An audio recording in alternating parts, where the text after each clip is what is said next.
Are you going out yet again? You're always finding an excuse to leave the house. What is it with you anyway?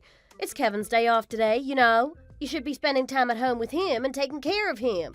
Where are you disappearing to at this time? Don't tell me it's that job of yours again. Yes, you're right, Phyllis. Sorry, but I actually do have to work today. What? You're wasting time on that dumb job? It's not like you're making good money there or anything. I can't believe how much time you waste there. You really need to just quit that job and concentrate on being a good wife like your husband wants and deserves. Yes, I know you want me to do that, but Kevin says he likes me better when I'm working. He also says he likes doing housework together. So I have no intention of quitting this job anytime soon. It's very rewarding. I don't know anything about all that, and I don't care about it either. You need to get your priorities straight, young lady.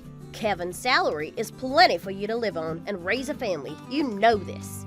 Just stop wasting time with that stupid job and start devoting yourself to your household duties.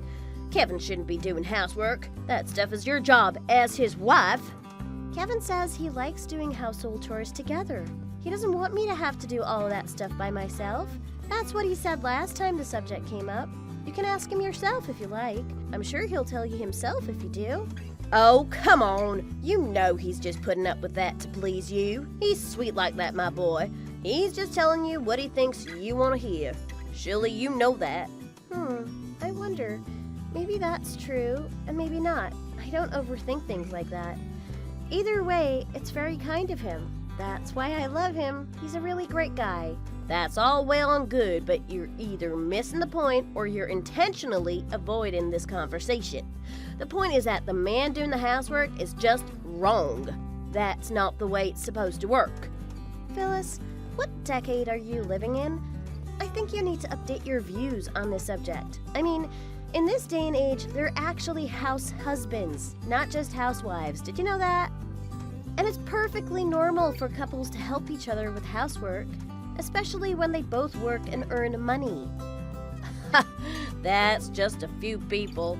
They're a vocal minority who the media's always making a big deal about. I watch the news. I can assure you that the actual number of men doing housework these days is extremely low. Extremely. Nobody I know is doing that for sure. Oh, I see. I guess you must have more information about it than I do. I know that Carl is really strict about the issue, right? It seems that way. He makes you do absolutely all the housework, doesn't he? Well, when you say it that way, it sounds like he's demanding something unreasonable from me, but I assure you that's not the case. Anyway, I'm not worried about all this. My husband and I are on the same page. I'm not planning on marrying anyone else. As I said, Kevin and I are very happy together. You just love to contradict me, don't you? You've always got an answer for everything. It's pretty exasperating, you know. Listen, I'm telling you all this for my son's sake and for the sake of your marriage to him. I mean, the first thing I saw was that none of the laundry is finished and whatever you're trying to make for dinner tastes really bad. It's just salty and spicy with no other flavor at all. Well, I guess that dish was a loser. Back to the drawing board. Ha. There's nothing funny about it. It's barely edible. Why aren't you taking this more seriously? It's important. Have you thought about going to cooking school? I think it's a good idea and you should enroll immediately. I really feel bad for Kevin if he has to eat food like that every day. Poor thing. It's really no laughing matter. Phyllis, I'm laughing because it was Kevin who made that dish for tonight, not me. Sorry, but the joke's on you. He's been trying his hand at a few dishes lately with mixed results. I love him for the effort he makes, though. Huh? You mean you're forcing him to cook all the time? What kind of a wife are you anyway? No, he's just been watching a cooking show on TV, and he decided that he wanted to challenge himself. He was working hard on that dish all day today. I hate to be the one to tell him that it's a loser. Oh, really? Well, I didn't know. Yeah, he really put a lot of effort into it, but if you say it's no good, then it's no good. I mean, you really don't give out compliments, not even to your own son, so I'm sure he wouldn't be shocked. Not even to my own son? What do you mean by that? I praise Kevin all the time, regularly. No, I don't think so. That's not what I've seen since marrying him anyway. But the truth is that you actually have eaten food that Kevin cooked himself several times already. You just don't know it. What? Why did you keep that a secret from me? It's not nice to leave me out of the loop, you know. We just thought that it was kind of a hassle to tell you about it every single time it happened, so we decided to keep mum about it. Wait a minute. Wait, let me get this straight. You mean to tell me that when I ate Kevin's cooking and said it was no good, you were telling him I said that about it? Yep, that's pretty much the size of it. I mean, I had to tell him something. He wanted to know what you said. But don't worry about it. He takes it all in his stride. Kevin says that it just motivates him to cook more. He takes his motivation where he can find it. But of course I'm worried about it. You can't just keep me in the dark like that. You have to let me know about that kind of thing from the very start, before I say something that he might take wrong. Now Kevin's feelings are hurt because you didn't tell me about it. It's your fault. No, I really don't think so. Why do you think that? Like I said, it doesn't upset him. I mean, does it really matter who makes it? If it tastes good, it tastes good, and if it's no good, it's no good, right? Well, I suppose so. Still, you should fill me in on that kind of information from now on. I guess I do see your point. You just want the communication lines to stay open. You're just trying to show me the right way to go about doing things, right? The correct procedure for avoiding conflict or hurt feelings, right? Yes, that's it. That's exactly what I'm doing. I'm just showing you how things should be done. Okay, now I get it. We're on the same page now, I think. From now on, I'll be sure to let you know about that kind of thing so you're not in the dark about it. Yes, very good then. Thank you, I appreciate it. Please be sure to do that from now on. Things will be better if you do. Alrighty then. I have to go back to work now, so I'll see you later. What? No, that's not what happens now. Hang on a minute. We're not done talking yet. I still have things to talk to you about. Wait a minute.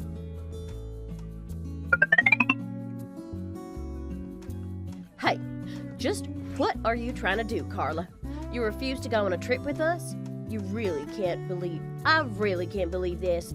What's the problem and what's the big idea of passing up an invitation like this one? Oh, I'm very sorry, Phyllis. It just can't be helped. There's just too much work to do and we can't go on that trip with you this time, unfortunately. Didn't I tell you need to quit that darn job? It's ruining this family. The family needs someone at home taking care of things. How many times do we have to have the same conversation before you do the right thing and quit? Okay, I'll tell Kevin that you said that. I'll tell him that you said he needs to quit his job. Huh? What did you say? And why are you laughing about it? I'm laughing because it's Kevin who can't take time off work, not me. So he's the one who needs to quit his job if we're going to go on that trip with you. I don't know how to break it to him. Maybe you should do it. Oh, is that so? Yes, it is. I'm actually okay to take that time off if I want to, but Kevin's boss told him he can't right now. Okay then, why don't you just come along on your own then? Let's go, you and me. Oh no, I don't think so. Thank you though. Huh? Why not? What's the problem now? It's because if I go with you by myself, I'll be the one who ends up carrying all the luggage. On other trips, Kevin has always been around to do that, but if he's not going on this trip, it's gonna end up being me lugging all the bags around, isn't it? Why, I'd never make you do that. Why would you even think that? Okay, who's in charge of all the arrangements for the trip this time? Is it you? And who's making the hotel reservations and finding good places to eat and everything else like that? You? Why, all of that is your job, of course. You're the wife and the daughter-in-law. And if I'm not going, then what? Then whose job is it? Well, like I said, you should come, and everything will be as it should. But you're a wife too, Phyllis, aren't you? I'm not the only wife in the family. I don't see what that has to do with anything. You're so contrary sometimes. My point is that if all that stuff is the wife's job, then I think that you should be able to do it just as well as I can. Or better even. Now you listen here, Missy. You're just trying to rile me up, aren't you? I know your game. That's not nice, especially when I've been kind enough to invite you on this trip with me. We're even going to be staying at a really nice hotel and everything. It's a 5-star place with several great restaurants in it and all kinds of other good stuff. You may never have a chance to stay at a place like that again. Be that as it may, I really don't want to be the one you turn to for every little thing, so I'll pass on this trip. Thank you. I'd really like to know what you're trying to prove by refusing my generous invitation. As I said, Phyllis, I'm very sorry, but you really should try to understand something important about me and about my marriage. Oh, and what might that be? Please, educate me, Professor. It's important that you understand that if I leave home for several days to take a trip with you or to do anything else, it means that I'm leaving Kevin all alone. And that's precisely the thing that you're always lecturing me about. You do see that, don't you? I mean, if I have to do overtime at work or if I have to go out to run errands or get things done, you're always right there telling me that I am a bad wife for not being at home. Those two are two totally different situations. Apples and oranges. There's no comparison there. Are they really different, though? To me, they're exactly the same thing. You say it's okay for me to leave him if it suits your purposes, but it's not okay if I leave him because of my job. Also, Kevin already told me that if you invite me to go on this trip without him, I should tell you exactly what I told you just now. He said that I should say no. Excuse me? I don't believe that for a second. Stop making things up. Well, I promise you it's true, so you'll have to forgive us both for not accompanying you on this trip, but our schedules just won't permit it. We'll just have to go with you on the next one. That'll be fun. I'm sure you'll do just fine making the reservations and so forth on your own this time. Okay, I do need to get back to work now, so have a great day, okay? Wait a moment. Just hang on. I'm not through talking to you yet. Come back here. Hello? Are you listening?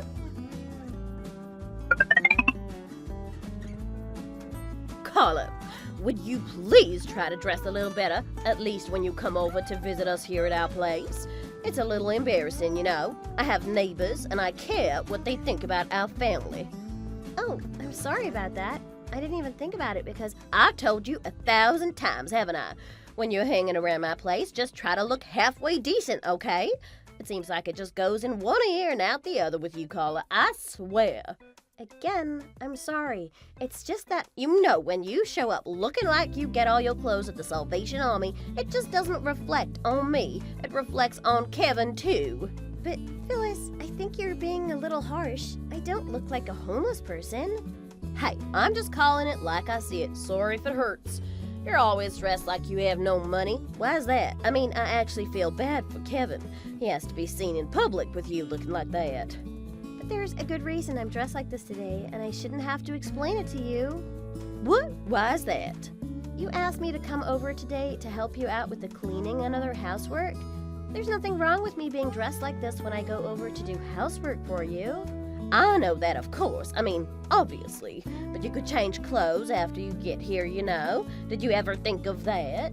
Just use your head. You never do that, and it's really annoying. But no buts. There are no buts and no excuses. I don't need them. How long is it that you and Kevin have been married now? It's high time you started understanding and accepting this family's rules and expectations.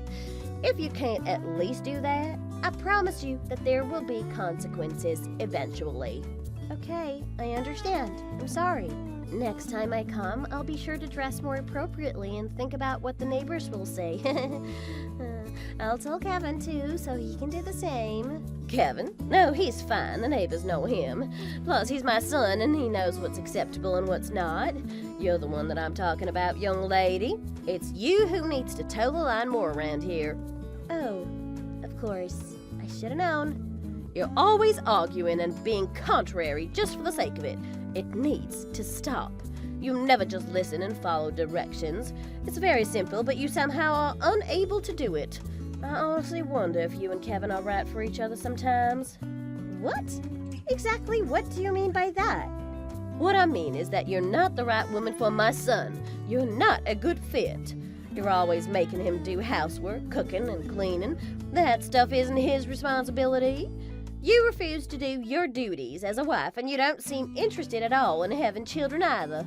Well, that is true, actually. You're not technically wrong about any of that, but he spoils you much too much just because you have a pretty face. He really should just divorce you and find someone better and more suitable for him. He could find another woman in a heartbeat. What? Did you just say that he should divorce me? Did I hear you right? Yes, That is what I said, and you heard me right. Kevin can certainly do better than a raggedy-looking wife who shirks her duties and does nothing but contradict both him and me at every turn. So yes, I said it. There, now we can do what needs to be done. You two need to get a divorce immediately. Huh? You must be joking. I just told you to divorce my son, and it is no joke. The proper response isn't, huh? The proper response is, yes, you're right. We'll do that right away. Wait a minute now, Phyllis. You're way out of line. Why are you suddenly demanding that Kevin and I split up? How is this even a conversation that we're having? Because you aren't right for each other. I've told you over and over again. There's someone out there who would make a better wife for him. I just know it. And you're in the way of him finding that person, so you need to move on. Kevin and I have no intention of divorcing. Neither of us wants to do that in the least. Maybe you don't want that, but don't presume to speak for my son. I know him better than you do. Kevin's a handsome boy with a good job at a good company and a bright future. And on top of all that, he's smart like his mama. I'm sure Kevin's father would agree with me that the two of you need to split up. But I told you no buts. They are useless. All you need to do is say that you understand and that you'll do what needs to be done. Okay, I understand, but... Got it? Good. Then get the paperwork started and the divorce will be finalized in a few days' time. You have a job and earn your own money, right? You're not dependent on Kevin. You can take care of yourself and live on your own, right? You'll be just fine, and so will Kevin. I can't agree to any of this, Phyllis. It's just not going to happen. And I know for a fact that Kevin will say he doesn't want a divorce either. I'd bet every penny that I have on that, actually. None of that is relevant at all. All that matters is fixing this mess you've created. After I talk to Kevin, I'm sure he'll do the right thing. He's a good boy and knows right from wrong, after all. All you need to do is get your things together and get out of my son's house. The rest will take care of itself. No, I don't think so. That is not happening. There you go, being contrary with me again, just to be contrary. So tiresome. No, you and Kevin are getting divorced. Make no mistake about it. I made up my mind about it, and it's happening whether you like it or not. End of discussion. Just get lost, you good-for-nothing girl. Understand? Hello?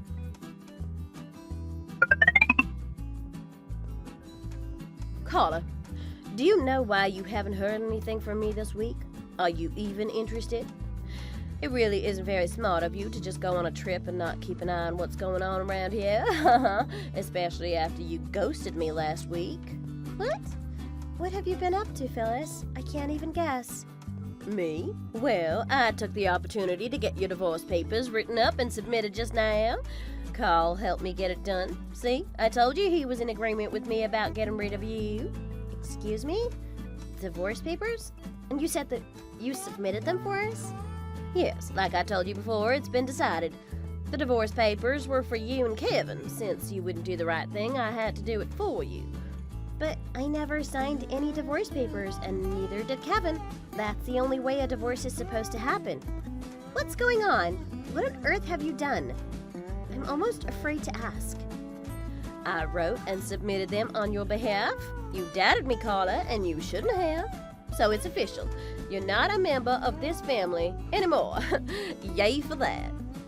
I hope you enjoy this trip with Kevin because it's gonna be the last one you take together as man and wife. I hope you're ready to move out of there as soon as you get back here.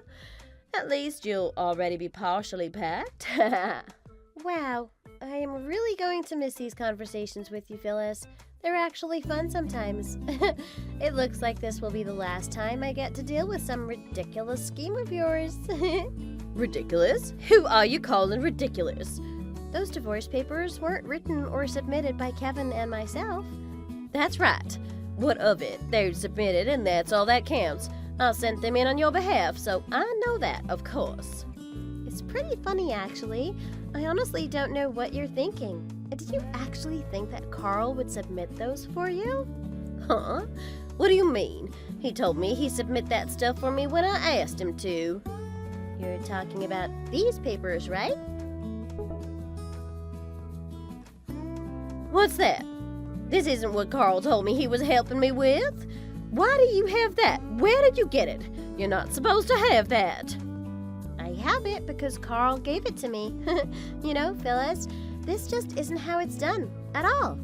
You can't just submit divorce papers on someone else's behalf without their knowledge, participation, or consent. It's illegal, for your information. Those papers you sent were essentially forgeries since neither Kevin nor I had anything to do with them.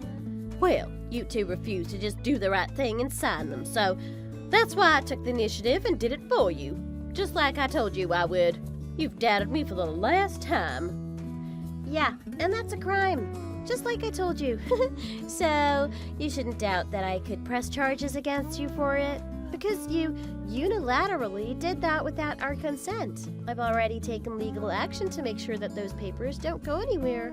There will be no divorce for me and Kevin, but that's not true for you, Phyllis. It's time you accept that reality. What? What are you trying to say? What kind of trick are you trying to pull anyway? Those divorce papers that Carl submitted for you weren't for Kevin and me. They were for you and Carl. Huh? Oh, just stop it now. What on earth are you talking about? Carl and I aren't getting divorced. You've been harassing me for quite a while now, and Carl doesn't like it. He was pretty upset about it a while back, actually. I know you remember that. In fact, you and he were arguing about the whole situation so much that you two were on the verge of splitting up yourselves, weren't you? I guess you two really haven't talked about that stuff for a few months now, but back when you were still arguing about it, you two actually both signed divorce papers but never submitted them. Oh, that? That was just the two of us bluffing and seeing who would blink first. Obviously, we never went through with it. Well, those are the papers that Carl submitted for you, not the ones that you illegally wrote for us. It really looks like Carl finally did reach his limit with you, Phyllis. I guess he blinked. Huh? I don't believe it. You're lying. It's all lies, all of it. Nope, it's all true. I promise you, I have no reason to make any of this up. And by the way, we're not actually taking a trip right now. What we're actually doing is moving. And Carl is coming with us. He says that's what he wants. What? Wait a minute. What's going on? This isn't right. Look at it this way. You have your freedom now, and you should enjoy it. You don't have to constantly be annoyed with me or try to train me to be what you think is a good wife anymore either. You're free of all that now. Isn't that wonderful? Aren't you excited? I'm happy for you. Hold on here. This isn't... No, this is all wrong. Why am I suddenly the one who has to get divorced? This is just unforgivable. You're the only one around here who should be asking for forgiveness. And incidentally, Carl has always been against Kevin and I getting a divorce. He never supported your plans, ever. The only thing he's ever been in support of is cutting ties with you. And now that's exactly what he's doing. He's even helping us move into our new place. I have to admit, I don't think I've ever seen him smile as much as I have been lately. I don't know. But you don't seem very happy, Phyllis. Why not? After all, you're finally getting rid of your good-for-nothing, poor-looking and insolent daughter-in-law. Isn't that what you wanted? Isn't that what you've been yearning for this whole time? Although, it's only fair that I tell you that you've been misjudging both me and my clothing all along. What do you mean by that? There's no two ways about it. You always look like you're either homeless or on the verge of being homeless. Phyllis, my income last year was $1.2 million. Is that enough money for you? Excuse me? Million? Are you sure there aren't a few extra zeros in there? Nope. There are exactly as many zeros as there should be. Pretty awesome, right? I'll be honest, I really didn't think that it would go this well when I started, but it really took off. I'm still a bit stunned by it, actually. It's all happening so fast. But it's really all thanks to Kevin. He's been so supportive and helpful every step of the way. What are you talking about? I don't understand. You earned $1.2 million yourself, all on your own? What? Basically, yes. It's all been on my own for the most part. You see, you've spent a lot of time criticizing me for working, but you've never taken the time to ask me what kind of company I'm running. Running a company? I didn't know that. You're telling me that you're a company president? That's right. That's exactly what I am. Kevin and Carl both know all about it and have been extremely supportive every step of the way. And thanks to them, and also a lot of hard work, things have gone really, really well. And we're able to build ourselves a nice new home with plenty of space. I really can't thank the two of them enough for all their help and support with all of it. A home? You mean a new house? So that house will be for you and Kevin to live in? No, of course not, silly. We'd be lonely, just the two of us in that great big house. Kevin and I will be living there along with Carl and our new baby who's on the way soon. A baby? What? When did this happen? You're pregnant? That's wonderful. Yes, I'm in my 4th month right now and it's going great so far. Why didn't you let me know about it? I can't believe I'm just finding out about this now. Well, there's a very good reason for that, Phyllis. And that's because I really didn't think it was necessary. Not necessary? How can you even say that? How can you even think that? I mean, why would you think it wasn't necessary to tell me about my first grandchild? I don't understand what you could have been thinking. Why? I mean, you and Carl were clearly not going to last much longer. That was obvious to everyone except you, apparently. So if you were leaving the family, why would I go to the trouble of letting you know about any family matter like this? Maybe if you'd ever treated me with kindness and respect, I might have felt differently about it, but... Excuse me? I'm not leaving the family. Wait just 1 minute. Don't assume that all this is just finished. Carl and I absolutely not getting divorced. I don't agree to that. I'm as much a part of this family as you are, dear, and I'm not leaving it any more than you are. Oh, what was that you just said? Could you please repeat that? Suddenly, I'm part of the family again. How did that happen? Well, now I know that you're pregnant with Kevin's baby and you make good money. I see that I was wrong. Let's all just get along and be the happy family that we should be. It's the right thing to do after all. No. I don't think that'll be happening. Not at all. Why not? Why wouldn't we just go back to the way things were? Well, for starters, you're about to be divorced from Carl, and that house that you've been living in with him is going to be sold out from under you very soon. Then you'll actually be homeless, not just looking like you're homeless. Also, you won't ever meet your grandchild, not if I have anything to say about it. And whether or not I have money isn't your concern anymore and never will be again. Wait a minute. Carla, please. You've gotten off on the wrong foot. Let's talk about this like reasonable adults. I was wrong and I was misunderstanding so many things. I thought you weren't right for Kevin, but you are. You two are obviously perfect for each other and very much in love. My attitude toward you was horrible, and I apologize. I'm very sorry. No, there's no need for that. No need at all. You tormenting me was worthy of an elementary school playground. That's not how reasonable adults treat each other. No need for an apology? Really? Does that mean you forgive me? Nope, that's not what I'm saying at all. What I'm saying is that regardless of apologies, forgiveness, or whether or not we're family, I want nothing more to do with you, ever again. And I certainly have no need for insincere and self-serving apologies from you. It's pretty insulting, actually. It's not insincere. I really have seen the error of my ways. I'm sorry. And I'll change. I promise. Nope, I don't think so. You've given me no reason to believe that you'll actually change or that you're even capable of it. You're losing your family because of what you've done, and you're in a panic about it, obviously. So you're apologizing as hard as you can in the hopes that you can change the situation. Admit it. But that's not true. I'm not insincere. I really do see that I was wrong and that I treated you poorly. I do. Oh, is that a fact? If it's true, that's great. Then I'll leave you to ruminate on all that for the rest of your life. And you can do that on your own without your family and without me to push around anymore. Wait, don't go. I promise I'll never treat you that way again, okay? I swear. And I'll never try to break you and Kevin up again either. Never again. Look, Phyllis, it's like I told you already. It's out of your hands now. I don't care anymore about how you treat me or whether or not you try to break up my marriage to your son. He and I are in love, and nothing you've ever done or ever could do will affect our marriage in the least.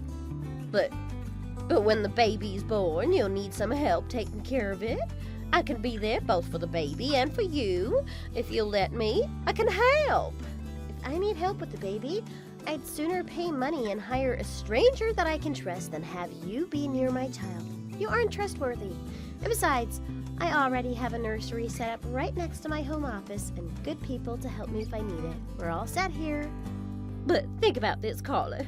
You'll never be able to concentrate on your work like that. No matter how much money you have, it makes no sense to pay someone when I can help out for free. Phyllis, listen to me. I'm telling you that I don't care about the money. You will not be coming anywhere near me or my baby. We're already setting everything up for the baby at home, and none of the preparations or plans involve you. And it doesn't matter how much help I might need because you are the very last person I would ever ask for it. Please, Carla, I'm begging you. Please, reconsider. Please don't deprive me of my opportunity to see my grandchild and hold it in my arms, please. Can we work this out somehow? There must be a way. No, you can cry and beg as much as you like, but I will not ever introduce you to my child, and you will not be hearing about it when it's born. But why? Why? All you need to do is reflect on the things you've done to me, your son, and your husband, Phyllis. That's the only thing you need to do. Best of luck to you. Have a nice life. Wait, please. Just wait. Please. I'm sorry. Please forgive me. Please answer me. Please.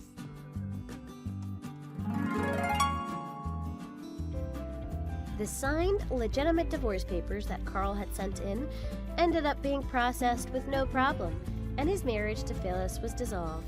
The sale of their house went smoothly as well. The only hiccup in the process was that Phyllis refused to move out of the house. So, after much deliberation and negotiation, her brother eventually showed up and saved the day by persuading her to leave and stay with him for a while. Phyllis continued to profusely apologize for her actions and to beg for forgiveness, right up until the end. However, Kevin, Carl, and I already washed our hands of her, and we all eventually had to block her number just to keep her from constantly calling and texting us. Currently, the three of us are comfortably ensconced in our nice big house, and Carl is really enjoying being a grandfather. He's usually a quiet, somewhat taciturn man, but seeing him oohing and eyeing with a baby has really made me appreciate the value of a good parent-in-law. Thanks so much for watching. We're looking forward to seeing your likes and comments. We have new videos every day, so be sure to follow us too.